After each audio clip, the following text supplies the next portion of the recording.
Hello, good morning. This is Joe, Smoke Hand Joe. I hail from Custom 3D Scale Creations. Print many aftermarket parts primarily for the large scale scene, but also several for the small scale guys.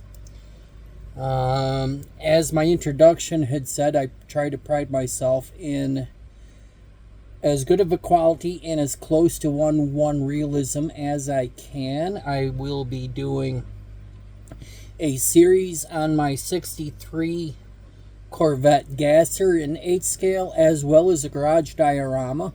Through this series, I will be showing you guys many tips, tricks, and how-tos on many things, from brass work, wiring, lighting, detailing, scratch building, care of resin parts, how to print resin parts and create files, how to design things, just many things I hope to share with you guys to help you all enhance your modeling experience.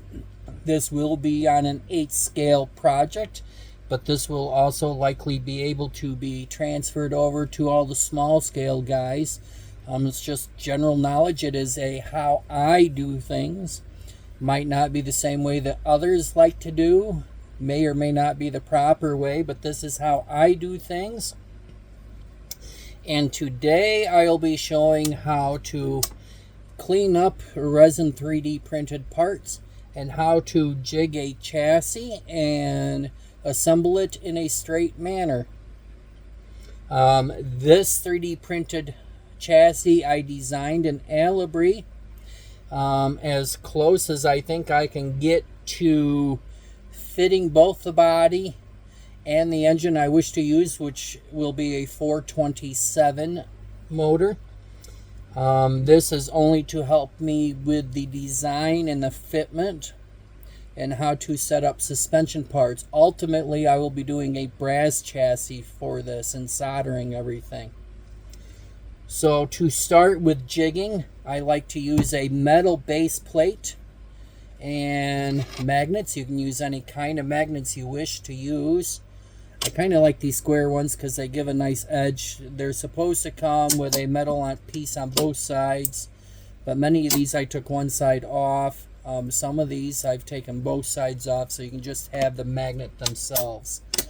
I find them very useful for lining things up in square. I'll be using some tape and I'll be using a square to help make sure I get everything lined up along with a micrometer. So let's follow along and let's see how I do this. First, I like to use some of these building blocks that I have for sale and set the rear axle or the rear end up at the height that should be. After I do that, I want to take my square along this edge and bring it down and make sure that this is square to the front. And then I'll be using some tape to tape that. The tape helps give me a reference for the straight line. In case this moves, I can easily line it back up.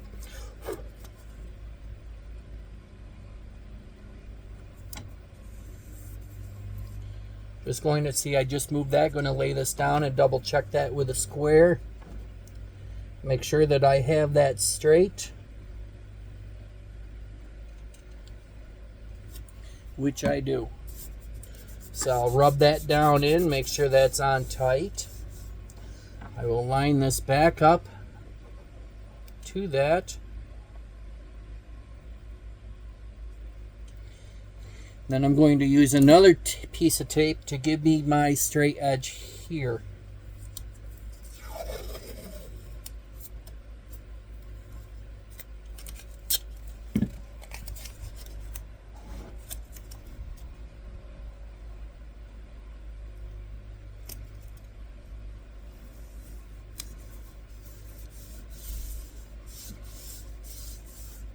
Now that gives me my 90-degree angle here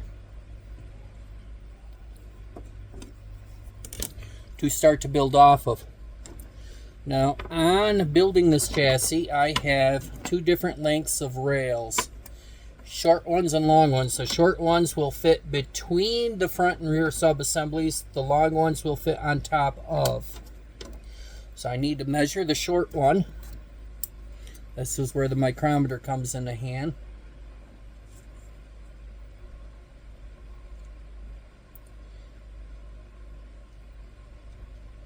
And I get 120.12 millimeters. I will double check this and I'll lock it down.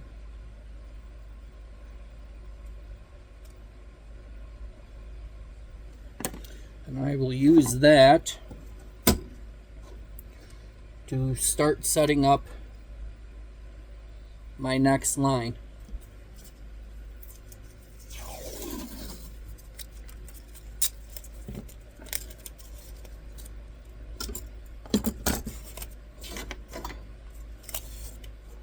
It's nice to have a clean workspace, which for me, this is extremely clean. We won't go there. My life and my workstations, everything, it kind of be a little chaotic at times. I roll with the flow. Let's just say that.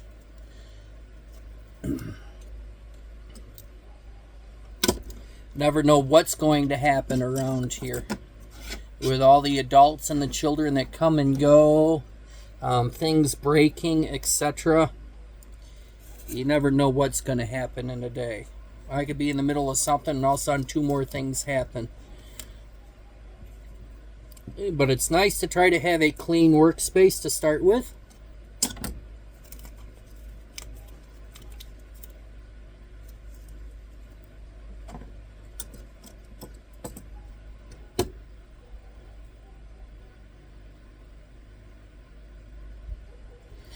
Okay, looks like I got the first one here in line. I know it's not square, but I hope to get it square here in just a second.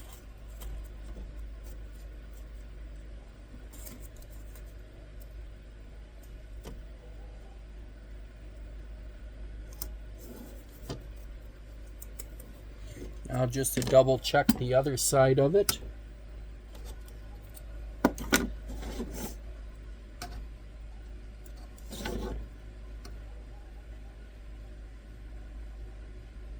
And appears to be off very slightly, so I need to.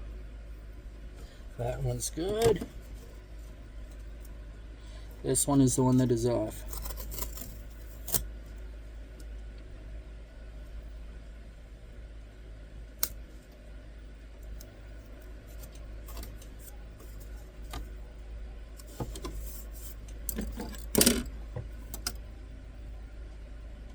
All right.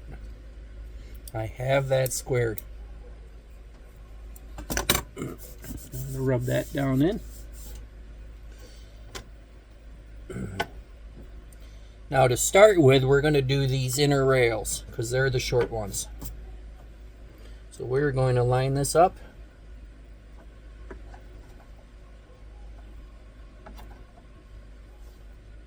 This rail on the inside, we will set the front section up.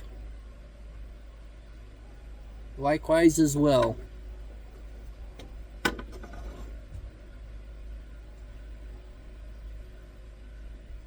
I need a little bit more tape for my edge for the front section, so I'll go ahead and add more down for that.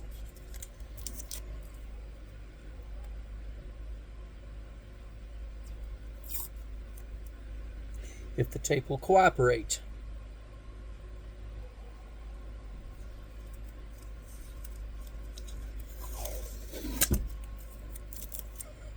As I said, if the tape will cooperate. There we go.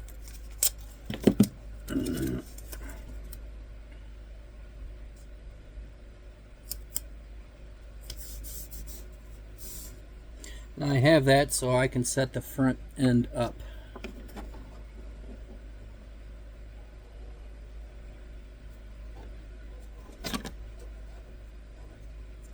To keep this in section, in line, I'll be using a magnet here.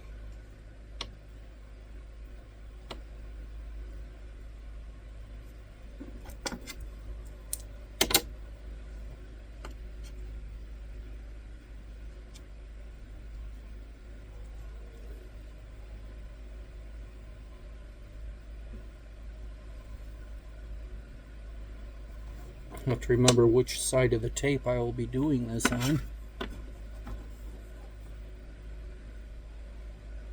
Here I can line the building block up with the tape and line the subassembly up with the edge of that, and line both of these sides up as well, and do my magnet. This is also the other place we will need the micrometer, because if you've ever worked with 3D parts, sometimes they warp, they bend, they ball, and then you got to hit them with hot water, get them jigged where you want them, and shock them with cold water. The templates and such will help that sometimes. So these are fresh off of the printer, so there's not much bowing. The side rails bow a little bit more than the sub-assemblies do. They will come out this way some. The rear section is pretty braced through most of it, so that will have the least amount. The front section has no center supports at this point. It will be a gasser, so there's no front cross member. So we will check the front.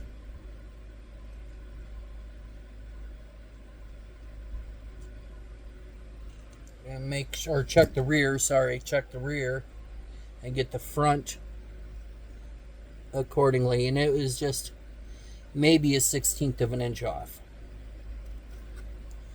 This helps make sure everything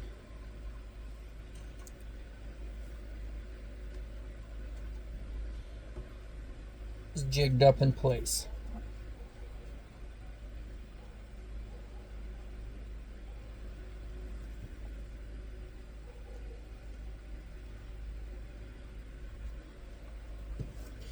Now the next thing that we wish to do is sand the rails. I gotta grab a piece of sandpaper real quick and some emery board.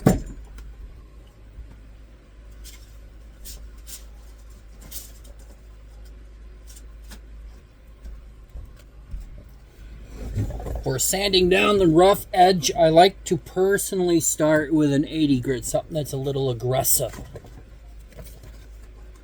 Take a full sheet, fold it in half. Again, lay this down on a solid flat piece. We are going to start with the two center rails, and then go to the two outer rails. As you see with printed 3D parts, there's always some damage from the supports. I always like to try to hide it where you will see it the least amount. In this model, it'll have a tilt front hood, so you will see the top here. Most of my supports were on the underside. The same with the rear section. Now with these, again, it's on one side,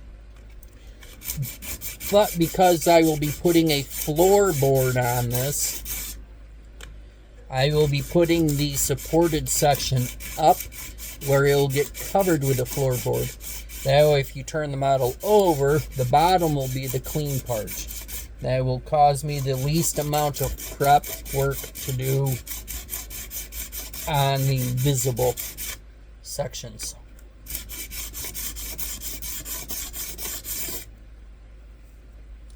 I just try to get it as smooth and square as possible. Sometimes you cannot always get it perfect. And we strive for as perfect as we can, or at least I hope we do when we're building these. Some people build them for pure pleasure, and some people care more than others, and that is fine. Build to your building preference. I always like to try to build as good of a quality as possible. It's a personal thing. It's an OCD thing. It's also, sometimes I feel like I have the world watching me.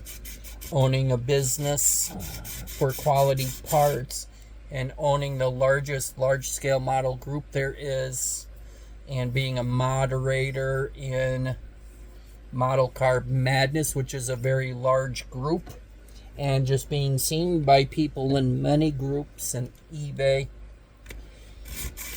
So I kind of feel a need to try to do as perfect as possible. But let's be realistic. Nobody's perfect unless it's perfectly messed up. And that I most certainly can be. Probably part of the reason why I start tons and tons of projects and never finish them.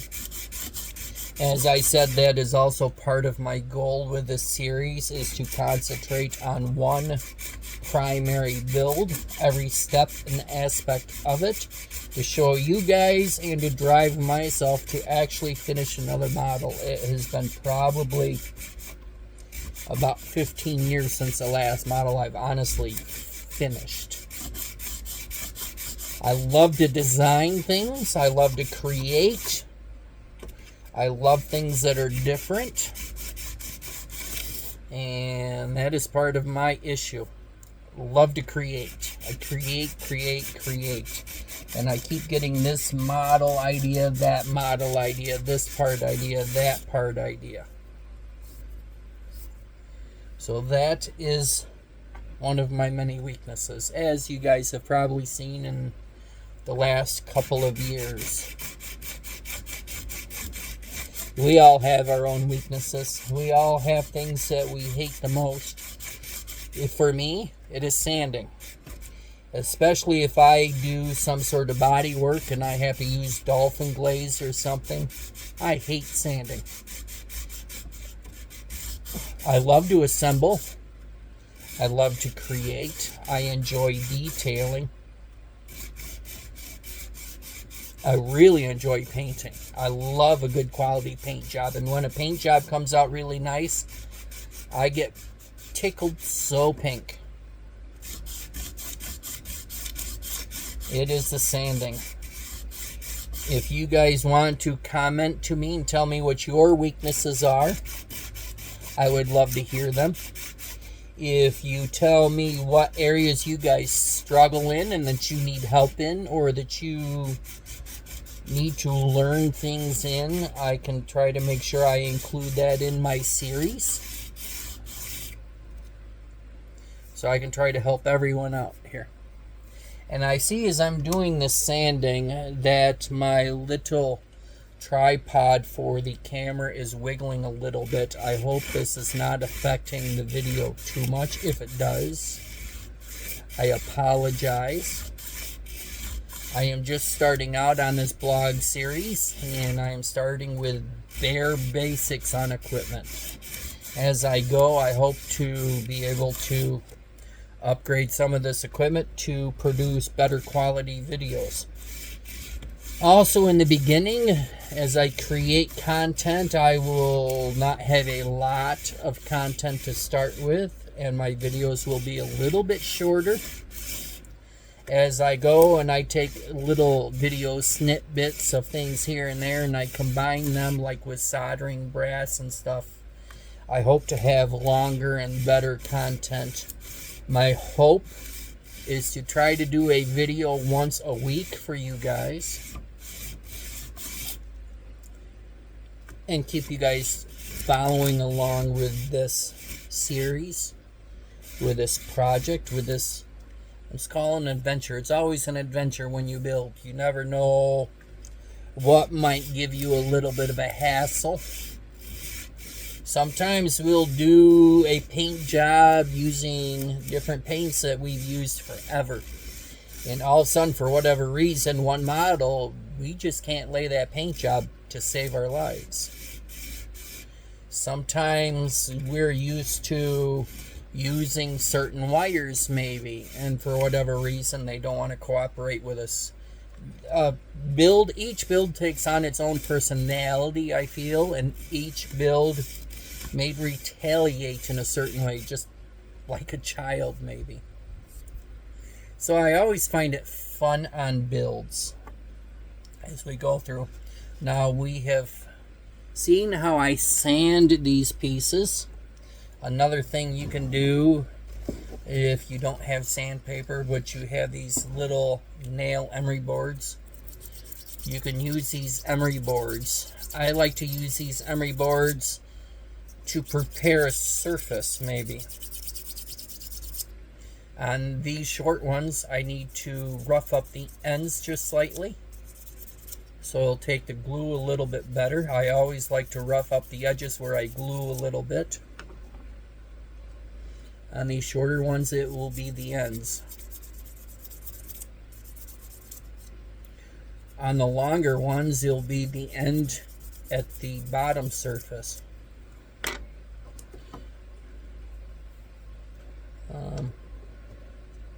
I gotta keep myself straight here. I almost did the wrong section there. Not that that makes a difference. But there's always a texture in your print. With resin printing, the texture is very minimal. With filament printing, it'll be a lot rougher, and you'll have to sand that down smoother. And the 3D printing, it's usually pretty smooth. You might only need to do a little bit of prep work. But I still like to give it a little bit of edge. That's another shorter one. I need to catch both ends on that.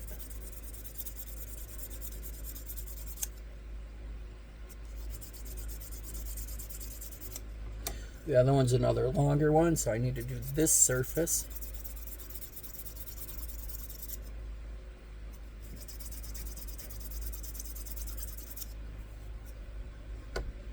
On the rear sub-assembly, there's two sections. First of all, right here is the first section, right where this rail comes down. This continues from the back all of the way to the front on this version.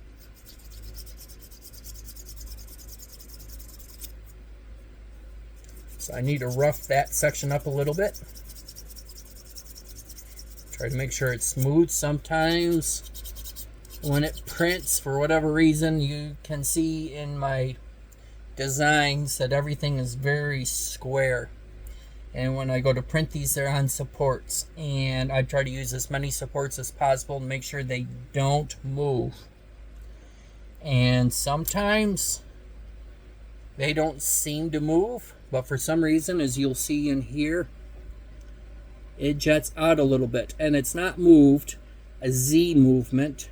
Because if it was, this would go like this. And this side would also go like this. But for some reason, and I don't understand this, I don't see this too often, but sometimes I do, this goes outward in both sections. And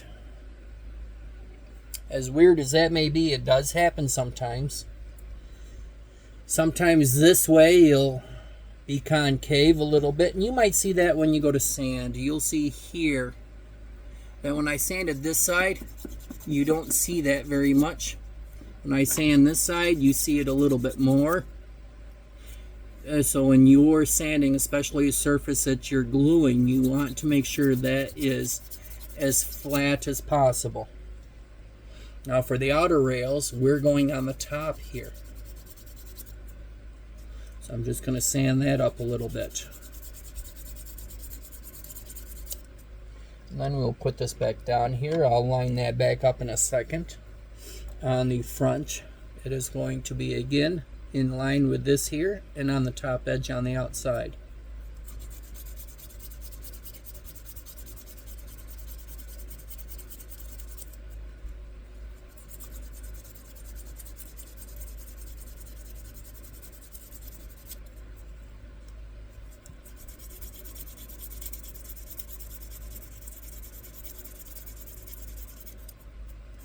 You can see there it's got a little bit of a divot for some reason. So I got to pay a little bit closer attention on that to try to make sure that is flat where I'm going to glue. You want as much surface as possible when you glue, so you get the best adhesion. Now speaking of gluing, when you get to 3D printed parts, there are several things you can use. You can use super glue. I personally like Loctite. You can also use a 2-part epoxy, or you can use a CA glue. Sometimes you get various kinds that has a liquid or a water activator. And all of these are good for their own intents and purposes. They all kind of have their thing to help. It's all kind of a personal preference. A lot of people like the activated CA, as they can line a part up and then hit it with the activator. I have used that in building RC airplanes. And I got ones that are great for filling gaps, which is really good when you're building airplanes, because none of them are ever cut perfectly. Ever. Now I'm putting down some of these magnets to help hold these sub-assemblies in place, but in a minute you're going to see another reason for them as well, and it will be to help hold the center pieces in place. That's why it's always good to have all kinds of magnets on hand and to work with the metal base, so you can jig it up as solid and straight and square as possible. Now let's double check these, the two long ones, the two short ones. So we'll be starting with the short ones. And as I said, I like to use the Loctite, or when I'm in a pinch I use this Duro super glue gel. Kind of basically the same thing. I will make in a minute. I tend to be cheap, is why I use this stuff and like this stuff.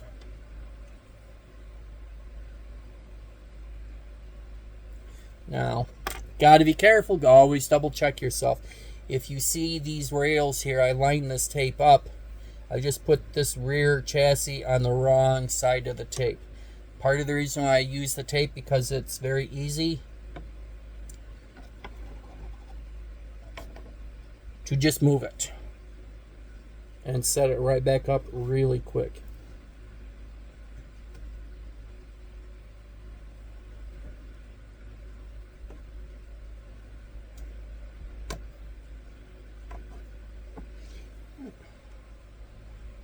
I almost forgot one for there.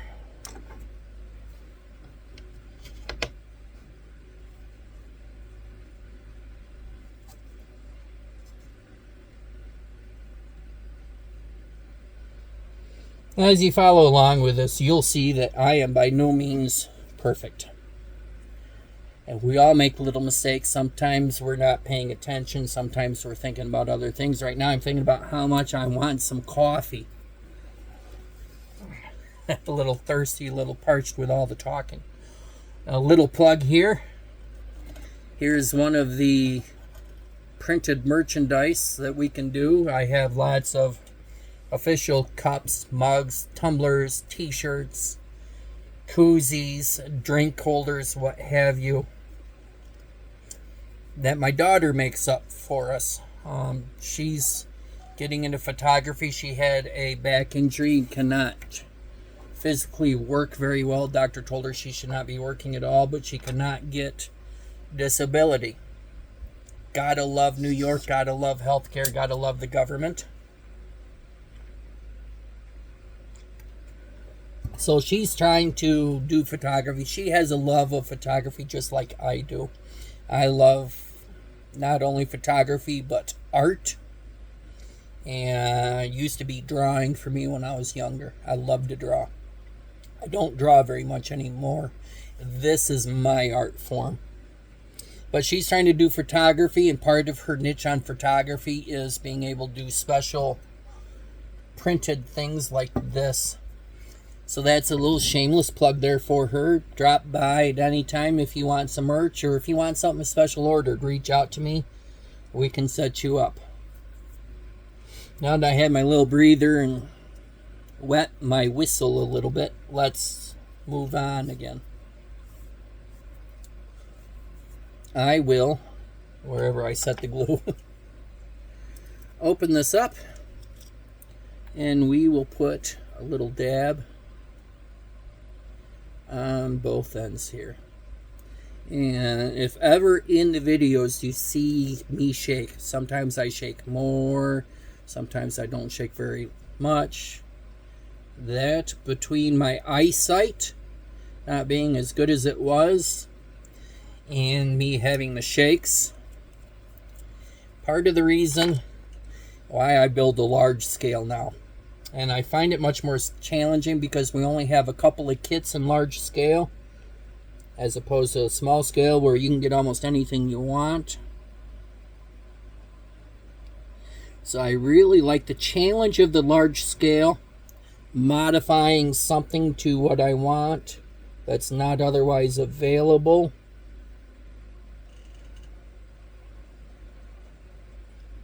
Or creating something entirely in large scale that's not available.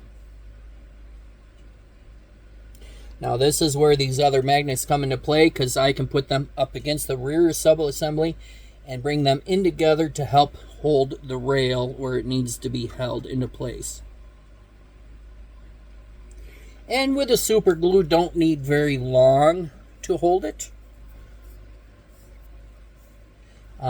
Depending on what you're working with, could be anywhere from 10 seconds maybe to 10 minutes. Part of the reason why I like the Loctite, because it's very quick. This I think was more 10 minutes.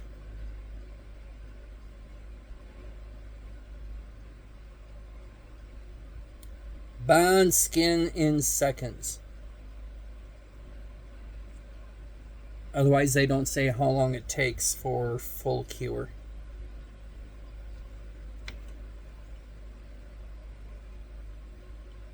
I did not have Loctite, and I wanted to do this video this week. I did not go to the city where I could get something better.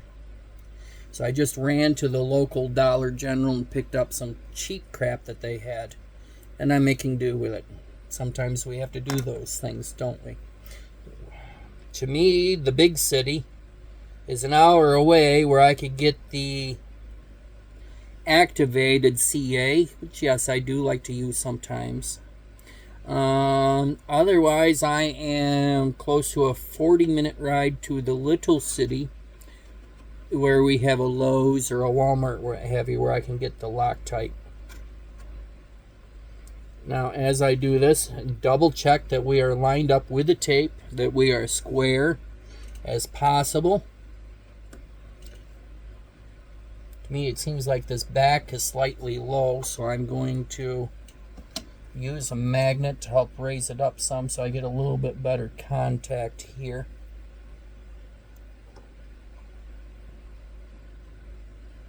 There, that looks better.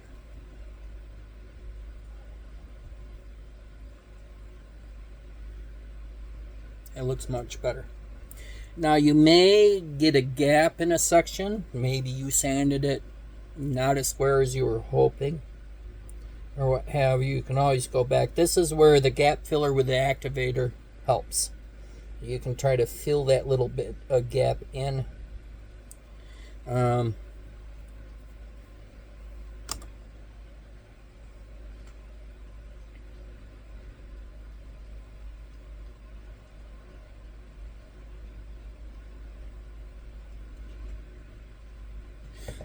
I'm double checking that I'm lined up with all of the lines before I get going too far. Long as this is in line for one thing and fairly straight, you're in good position in my mind.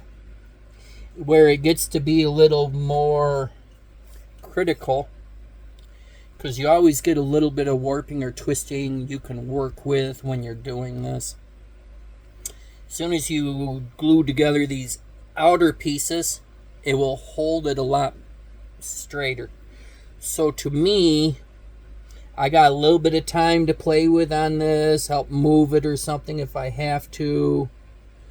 But to me, that looks pretty good. So now we'll get to the next section. As I said, sometimes we might mess up. I glued this one in with the rough section up. I just glued this one in with the rough section down. So when I go to do the paint process, I'll have to spend a little bit more time to clean that up. Wasn't paying attention, talking to you guys, being distracted. It's okay. We all do little things. It just means a little bit more work in the future when I go to sand this all down for paint. But of course, when I go to do the final chassis, I will be building it out of brass.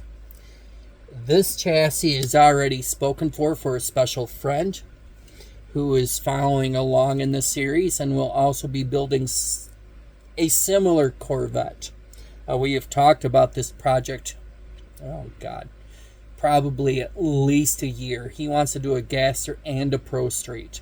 So I am doing this in sub-assemblies because from here forward will all be the same thing, except this will have an independent front suspension on the Pro Street version.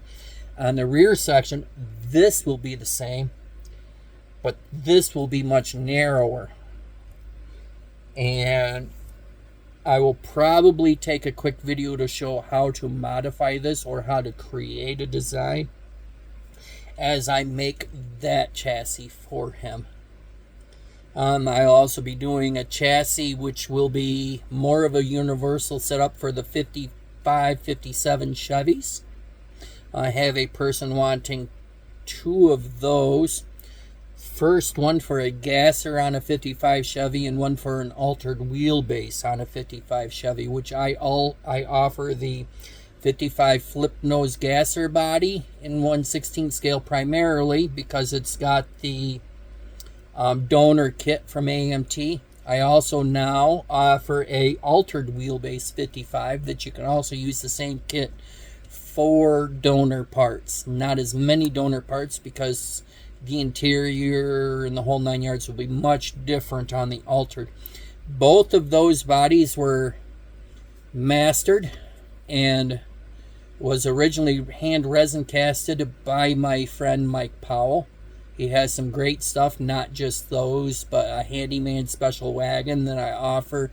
Quality on that, unfortunately, was not as good. He offers some trucks and such. Check him out. He is the administrator of yesteryear's model cars and real cars of drag racing. Check him out. I'll also be doing the same sub-assemblies for the 1/12 scale Camaros and other vehicles. They'll also be able to be printed in small scale for a plethora of different builds. I'll also be doing one for the 32 Deuce in 8 scale, also able to be used on other builds. The Corvette is the toughest of them, is why I started with the Corvette, because the Corvette, if you know anything about Corvettes, their seat pans are not at the bottom of the rocker panels. Their seat pans hang lower, closer to the ground. So the normal car, this lower edge would be at your rocker panel. But with the Corvette, the seats sit lower in the center, why this sits lower and why this chassis is drawn up the way it is. If I grab the interior tub real quick.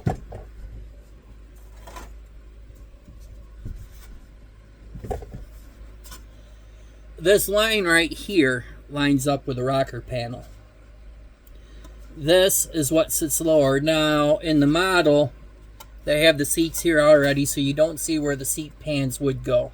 But if you take this distance and from here down, you would see it would hang down much lower, as in the real car. Model World, they cheat and get away with a bunch of stuff.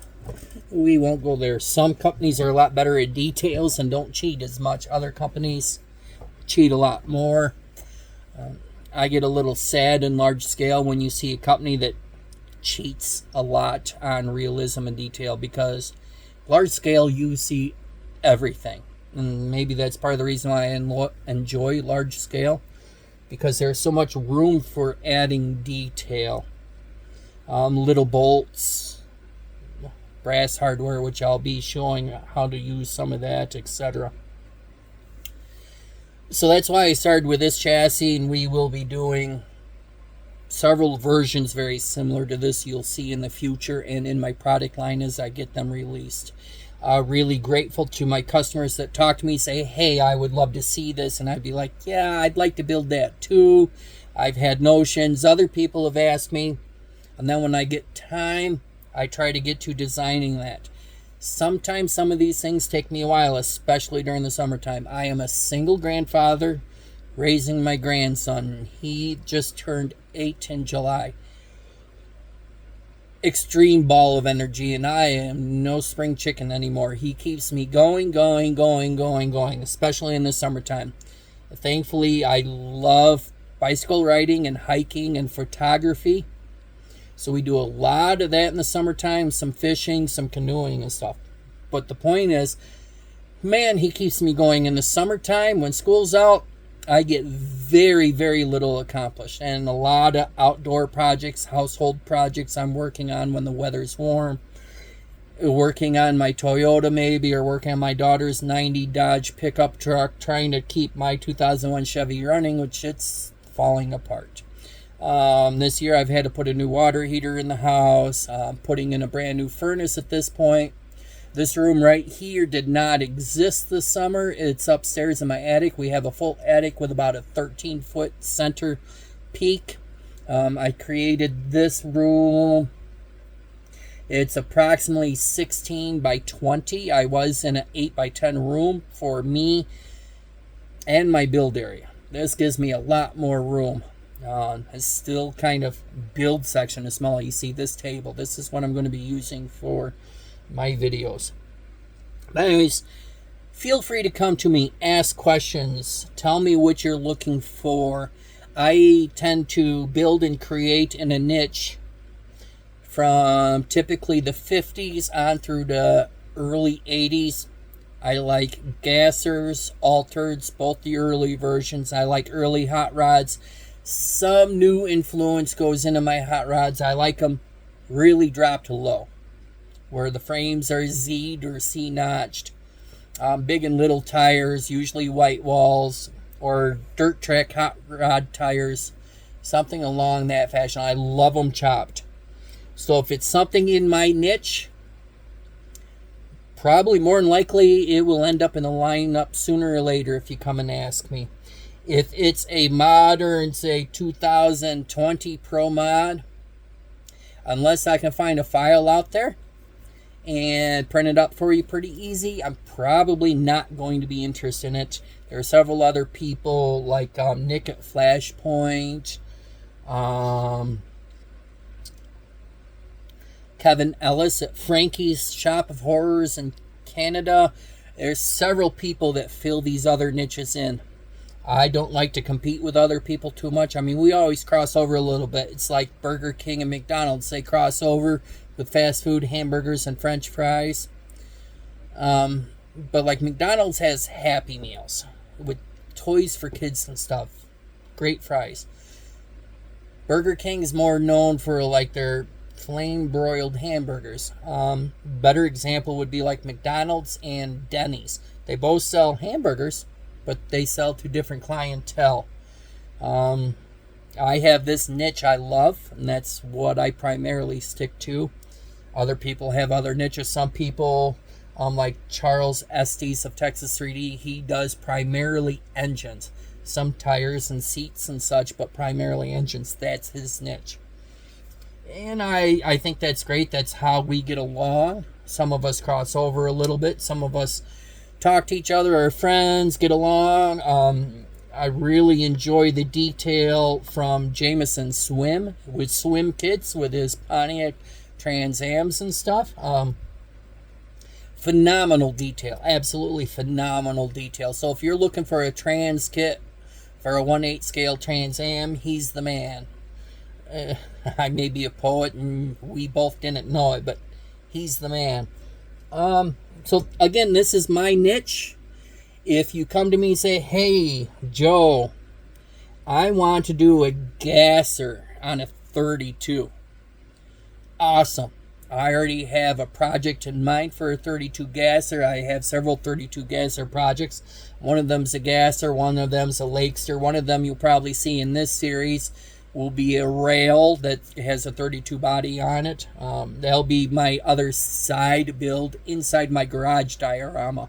I'll show some of my tips, tricks, and how-tos on that, like how to add riveting to a body so it looks like an aluminum body, like almost like an airplane. So feel free to reach out to me and ask things. Tell me, hey, I'd like to see this, I'd like to see that. I enjoy talking to people, bouncing ideas off of each other. If it's something I don't offer, I know somebody else does. I'll tell you, some people I don't get along with. Some people I get along with great, but even the people I don't get along with, they offer some products that I don't. They have their niche, and they might not like me, and they might not tell you, hey, Joe offers this, but I will turn around and say, hey, this person offers this. And if they offer something and I don't know it, and I find out they do, and somebody asks, I'll still tell them. My primary goal in large-scale modelers is to make a community for everybody to get together in modeling. Share tips, tricks, how to.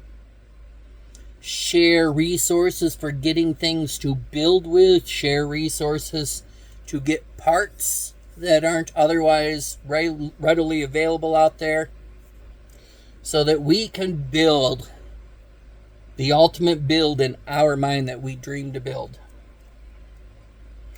You may see parts in the future in my videos that I may source from others. I can't design everything. I don't have designs for everything. I can't find designs for everything.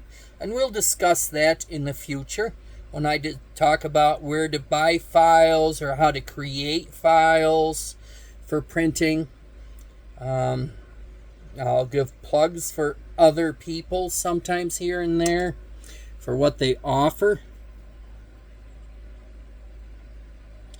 My primary goal is to make everybody's modeling experience fun, helpful, energetic. And as we know, each model is a one-of-a-kind thing. Each build is different.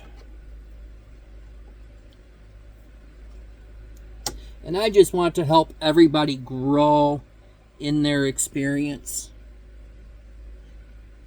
and build the best that they can. If they have a vision of building something that hasn't been done before, again, large scale is very hard in that because we are so limited. Primarily we have a Jaguar, we have a 32 Deuce, we have the 65 Corvette, I think it was a 78 Corvette, and the Trans Am and 8 scale. Those are the primaries, and the T-buckets. Monogram reissued the T-buckets many times, the 32 Deuce a few times, Jaguar not very much, Trans Am not very much. Lindbergh had some T-buckets. In my mind, their quality was lacking a lot more unrealistic. They got some great parts. They also did the Exterminator kit, which is great for the racing folks, give you a lot of parts.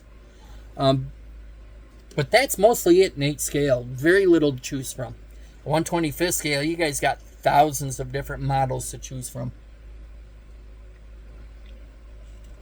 So when we dream up a build, sometimes the stuff's not available. And part of my goal is, if somebody does produce it, to help you find them. If it's not produced, if you have the skills or the resources to try to design, help you learn how to do the design, how to set up for print. Otherwise, I'm here to discuss with. Maybe we can create something that has not already been created. I am maybe not always like all the other competitors. Some competitors are all about the money. This is what I do. There's no other way about it. This is how I make my living, and I'm going to make a good living, and this is it. Yes, this is my living. And I'm fairly new on the scene. I think I'm third year. Still don't make a whole lot. And I raised my grandson with that money. And we still try to have a very good, rich life out of it. But that's not the point to me. The point to me is the hobby. Let's enjoy the hobby. This is my therapy.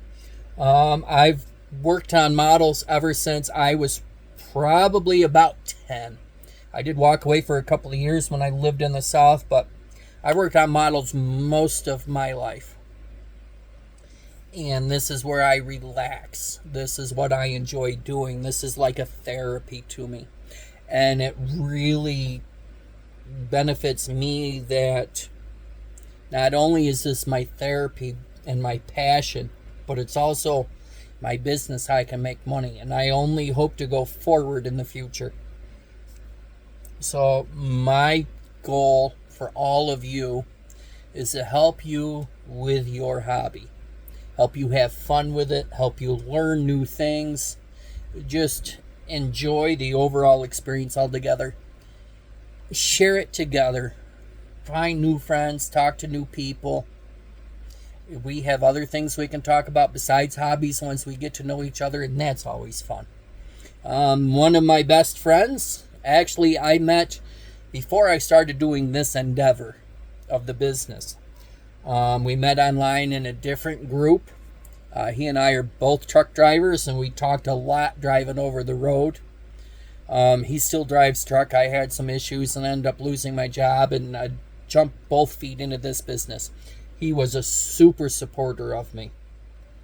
And we don't talk just hobby. We don't talk just about my business and my ideas. We talk about life. We talk about politics. We talk about religion.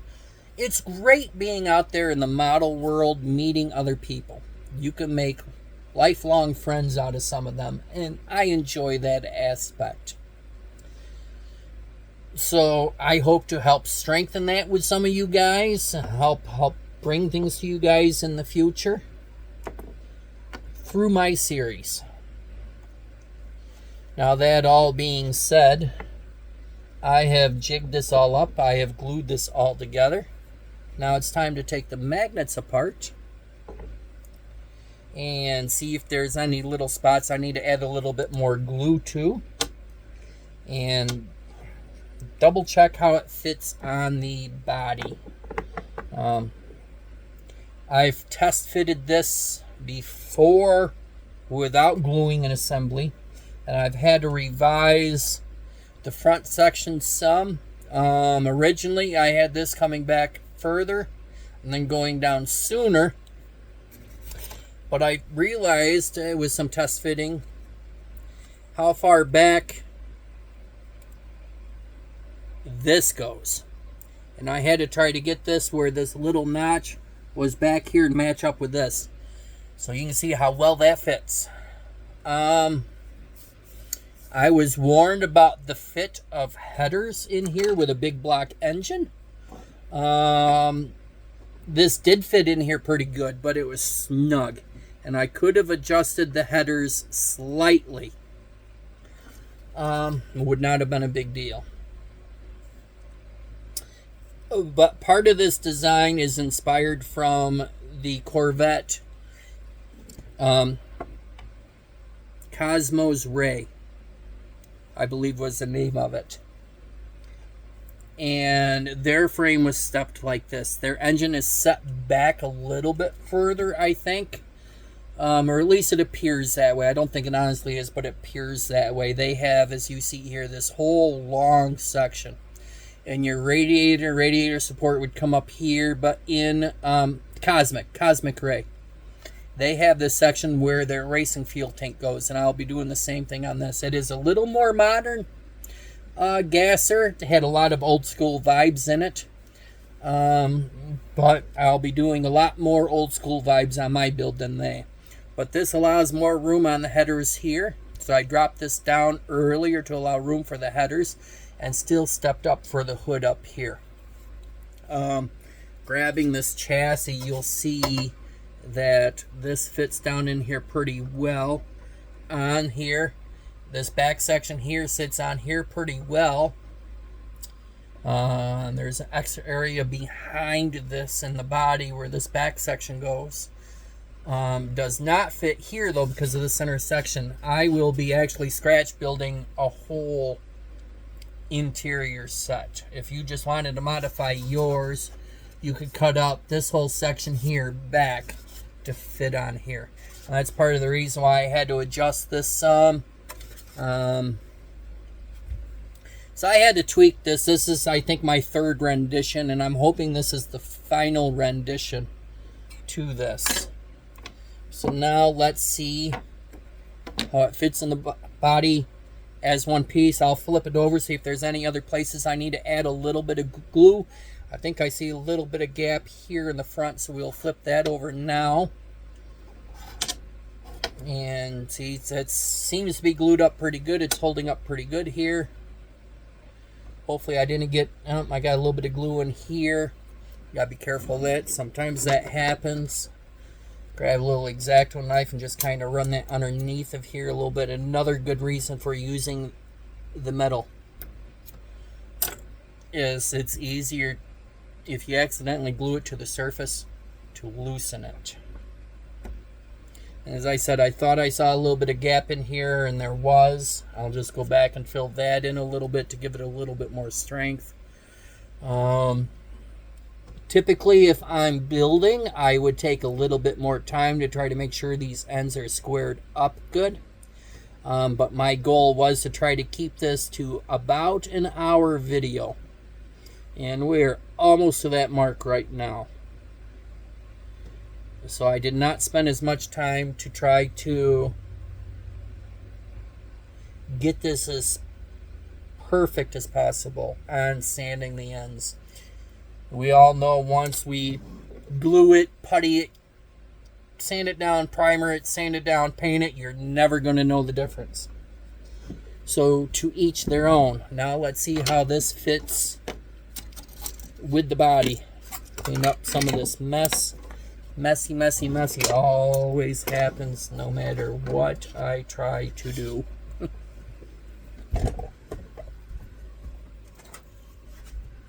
Now here you'll see the 65 Corvette body in 1/8. I did say this is going to be a 63 Corvette build.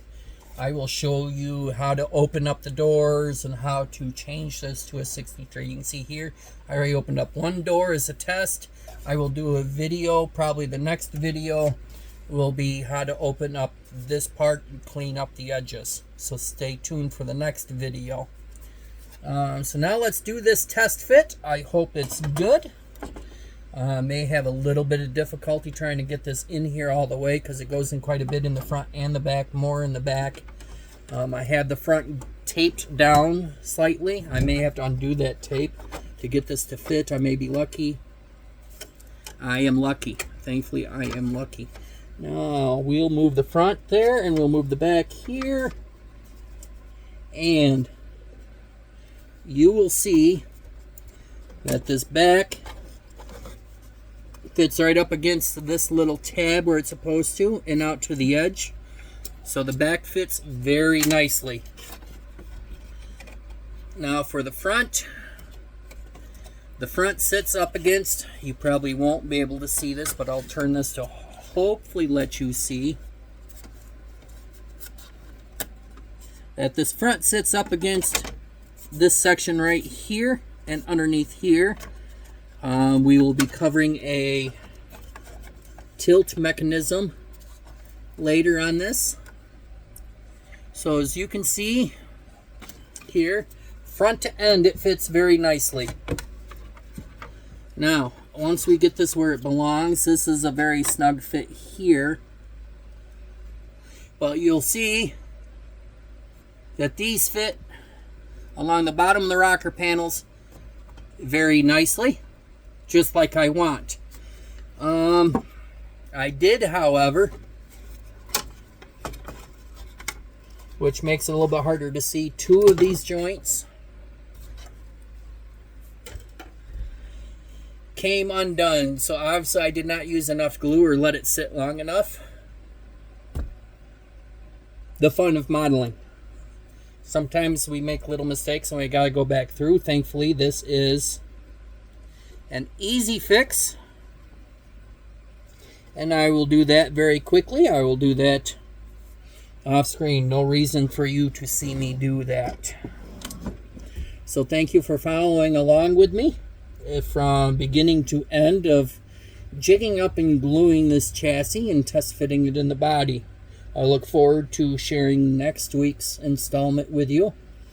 Now, mind you, to help with some of the costs of sharing the blog and some of the things I'll be doing to show you some of these tips, tricks, and how-tos, I do have this as a patron setup. I don't want to make anybody broke. I don't want to gouge anybody. I'm just asking for a $5 donation per month to follow along on this set and series with me. Again, I hope to do one video every single week unless something comes up, in which case I apologize. I'll let you know in advance if I can. But my goal is one video a week. Hopefully, give or take an hour long. So you're paying $5 for 4 videos for 4 hours worth of knowledge and experience. So I don't think that's very much to ask for, $5 a month. That's like $60 a year. Many of us spend that in one shopping session on a model. So I'm not trying to gouge anybody. I'm trying to be extremely reasonable with this. Just hope that I get enough followers to follow along to make this a worthwhile venture. Worth my time, because I could be designing things, I could be out marketing things, working on new masters. This is definitely going to take a bunch of time away from that. But there's costs involved with the website and with doing the blog and such. Equipment to do it. So that's the only real reason I'm asking for the $5 a month from you guys. So please come along. Come to my website, custom3dscalecreations.com. There you'll find the section for the blog for the 63 Corvette Gasser series, which is where I'm going to share all these tips, tricks, and how-tos. Click on it. Click on the join. You can pay your $5 a month and follow along. Get your code and follow along on this series. So stay tuned, and we'll see you next time. Have a good day. Thank you.